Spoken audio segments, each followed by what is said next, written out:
প্রধান উপদেষ্টা হিসেবে শপথ নিলেন নোবেলজয়ী অর্থনীতিবিদ ডক্টর মোহাম্মদ ইউনূস। তার নেতৃত্বে দেশের অন্তর্বর্তীকালীন সরকারের উপদেষ্টা হলেন 17 জন। দেশের আগামীর অর্থনৈতিক চ্যালেঞ্জ, রাজনৈতিক সংকট মোকাবেলা ও ন্যায় বিচার প্রতিষ্ঠা সহ বিভিন্ন ক্ষেত্রে গুরুত্বপূর্ণ ভূমিকা পালন করতে পারে এমন দক্ষ বিশিষ্টজনদের অন্তর্বর্তীকালীন সরকারের উপদেষ্টা হিসেবে রাখা হয়েছে। শেষ হলো শপথের আনুষ্ঠানিকতা। অন্তর্বর্তীকালীন সরকারের প্রধান উপদেষ্টা হলেন ডক্টর মোহাম্মদ ইউনূস। তার নেতৃত্বে উপদেষ্টা হিসেবে শপথ নেন আরও 16 জন, যাদের অন্যতম বিশিষ্ট অর্থনীতিবিদ ও কেন্দ্রীয় ব্যাংকের সাবেক গভর্নর ডক্টর সালেউদ্দিন আহমেদ। 2005 সাল থেকে 2009 সাল পর্যন্ত গভর্নর হিসেবে কেন্দ্রীয় ব্যাংকের দায়িত্ব পালন করেন। 1969 সালে ঢাকা বিশ্ববিদ্যালয় থেকে অর্থনীতিতে স্নাতকোত্তর ডিগ্রি নেন তিনি। পরের বছর যোগ দেন শিক্ষক হিসেবে। ধারণা করা হচ্ছে দেশের বিপর্যস্ত অর্থনীতি ও আর্থিক খাতের দায়িত্ব বর্তাবে তার ঘাড়ে। এম সাখাওয়াত হোসেন বাংলাদেশ সেনাবাহিনীর একজন অবসরপ্রাপ্ত ব্রিগেডিয়ার জেনারেল। 2007 সালের তত্ত্বাবধায়ক সরকারের সময় নির্বাচন কমিশনের একজন কমিশনার হিসেবে দায়িত্ব পালন করেন।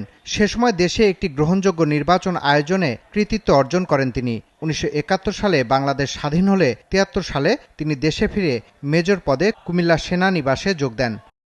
সাম্প্রতিক বৈষম্য বিরোধী ছাত্র আন্দোলনে একজন শিক্ষক ও অভিভাবক হিসেবে শিক্ষার্থীদের পাশে ছিলেন ঢাকা বিশ্ববিদ্যালয়ের আইন বিভাগের শিক্ষক ডক্টর আসিফ নজরুল। হাসিনা সরকারের দমনপীড়ন ও বাক স্বাধীনতার পক্ষে সোচ্চার থাকার মধ্য দিয়ে শিক্ষার্থীদের কাছে আদর্শ হয়ে ওঠেন তিনি। 1966 সালের 12 জানুয়ারি জন্মগ্রহণ করা আসিফ নজরুল একাধারে লেখক, ঔপন্যাসিক ও রাজনৈতিক বিশ্লেষক।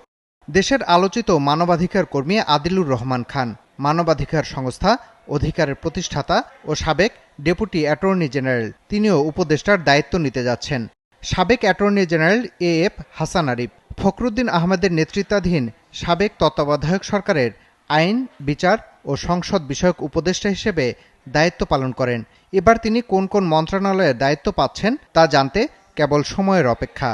দেশের সাবেক পররাষ্ট্র সচিব মোহাম্মদ তৌহিদ হোসেন দক্ষিণ আফ্রিকায় বাংলাদেশের সাবেক হাই কমিশনার।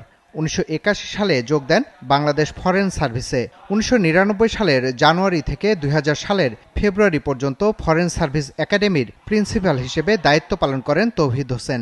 দক্ষ এই কূটনীতিক কি এবার পররাষ্ট্র মন্ত্রণালয়ের দায়িত্ব নিচ্ছেন? প্রকৃতি ও পরিবেশের ন্যায় বিচার প্রশ্নে বরাবরই সোচ্চার সৈয়দা রিজওয়ানা হাসান। 2022 সালের আন্তর্জাতিক সাহসী নারী পুরস্কারের সম্মান অর্জন করেন তিনি। 2009 সালে টাইম সাময়িকীর হিরোজ অব এনভায়রনমেন্ট খেতাব পান রিজওয়ানা হাসান। পরিবেশ বিনাশী উন্নয়ন কর্মকাণ্ডের বিপরীতে দেশকে জলবায়ু পরিবর্তনের ঝুঁকি মোকাবেলার চ্যালেঞ্জ নিতে যাচ্ছেন তিনি। উপদেষ্টা হিসেবে অন্যদের মধ্যে জায়গা করে নিয়েছেন বৈষম্য বিরোধী ছাত্র আন্দোলনের অন্যতম 2 সমন্বয়ক আসিফ মাহমুদ সজীব ভুঁইয়া ও মোহাম্মদ নাহিদ ইসলাম। তারা দুজনেই ছাত্র প্রতিনিধি হিসেবে দায়িত্ব পাচ্ছেন। দেশের ইতিহাসে এই প্রথম শিক্ষার্থী থাকা অবস্থায় সরকারের অংশ হিসেবে দায়িত্ব পালন করতে যাচ্ছেন তারা। 16 উপদেষ্টাদের মধ্যে রয়েছেন সাবেক রাষ্ট্রদূত সুপ্রদীপ চাকমা। তিনি বর্তমানে পার্বত্য চট্টগ্রাম উন্নয়ন বোর্ডের চেয়ারম্যান হিসেবে কর্তব্যরত রয়েছেন। ফরিদা আক্তারের জন্ম চট্টগ্রাম জেলার চন্দনাইশ থানার হারড়া গ্রামে। নারী উন্নয়ন, স্বাস্থ্য, কৃষি, মৎস্য সম্পদ, তাঁত শিল্প, গার্মেন্টস শিল্প ও শ্রমিক, জনসংখ্যা এবং উন্নয়নমূলক বিষয়ে নিবিড়ভাবে দীর্ঘ প্রায় 3 দশক ধরে কাজ করেছেন তিনি। অধ্যাপক ডাক্তার বিধান রঞ্জন রায় পোদ্দার ছিলেন জাতীয় মানসিক স্বাস্থ্য ইনস্টিটিউটের পরিচালক। এর আগে তিনি ময়মনসিংহ মেডিকেল কলেজ হাসপাতালের মনোরোগ বিভাগের প্রধান ছিলেন।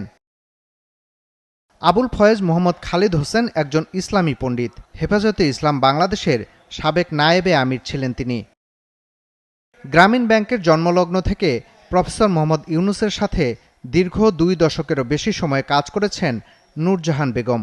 নারী উন্নয়নে মাঠ পর্যায়ে কাজ করা একজন মানুষ তিনি। যে 4 জন অন্তর্বর্তীকালীন সরকারে স্থান পেয়েছেন তাদের অন্যতম ডক্টর শারমিন মুর্শিদ। নির্বাচন পর্যবেক্ষণকারী বেসরকারি সংস্থা ব্রতির প্রধান নির্বাহী কর্মকর্তা তিনি। আমি মনে করি আমাদের দেশের উগ্র অত্যন্ত আক্রমণাত্মক যে পুঁজি সমাজ, এটাকে একমাত্র কমনীয় করে তুলতে পারে ওনার সামাজিক ব্যবসা। তো এটা কোনোদিনও আমরা মুক্তভাবে আলোচনা করার সুযোগ পাইনি, তারপরেও করেছি, কিন্তু এখন আমরা করব। আমরা সবাইকে বোঝাবো, আপনাদেরকে বোঝাবো কেন এটা এত মানে যোগ্য, সাপোর্টযোগ্য। এটা হলো একটা কথা। আরেকটা কথা হচ্ছে যে এত বড় একটা দুর্যোগ হয়ে গেল গত 2 মাসে, আর গত 1 মাসে আকাশ আর পাতালের একটা পরিবর্তন ঘটে গেল, যেটা আমরা ভাবতেও পারিনি, এবং অনেক বড় ধ্বংসের মধ্য দিয়ে, আমাদের অনেক বাচ্চাদেরকে হারানোর মধ্য দিয়ে। সেই জায়গাটা কিছুতেই বৃথা যেতে যাবে না। সেখানে আমাদের একটা গভীর কমিটমেন্ট থাকতে হবে, এবং আমরা যে যেখানে আছে আমাদের একটা প্রতিশ্রুতি, আমরা ওনার কাজকে এগিয়ে নিয়ে যাব। কারণ ওনার কাজ হবে দেশের কাজ। এটা সৎ হবে আমি জানি, এটার মধ্যে নিষ্ঠা থাকবে আমি জানি, এটার মধ্যে দেশপ্রেম থাকবে আমি জানি, আর এটা সকল তরুণদেরকে নিয়ে হবে এটাও আমি জানি। তো ওনার পাশে থাকবো না তো কার পাশে থাকবো বলুন? তা আমি ওনার মাঠের সৈনিক হয়ে থাকতে চাই। উপদেষ্টা হিসেবে যুক্ত হচ্ছেন নৌ কমান্ডো ফারুক ই আজম বীর প্রতীক। মহান মুক্তিযুদ্ধে চট্টগ্রাম বন্দরে অপারেশন জ্যাকপটের উপ অধিনায়ক ছিলেন তিনি।